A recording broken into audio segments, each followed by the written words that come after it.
to get chat bubbles in Discord mobile. Hi everyone, this is Kate here and welcome back to the channel. And on this video, I will guide you how you can get chat bubbles in Discord mobile.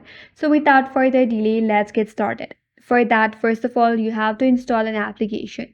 That is Direct Chat. So open up Play Store in your device and in the search bar, you have to search for Direct Chat. So at the top, there is an application that says Direct Chat. Chat hates chat bubbles. So install that application in your device. Once the installation is complete, you have to open up the application. After that, it will ask for its necessary permissions. Make sure you turn on its required permissions on your mobile device. And on next, you will be landed on this kind of interface. Once you're here, tap on Applications and make sure that the toggle is turned on for the Discord application. If it is turned off, make sure to turn it on.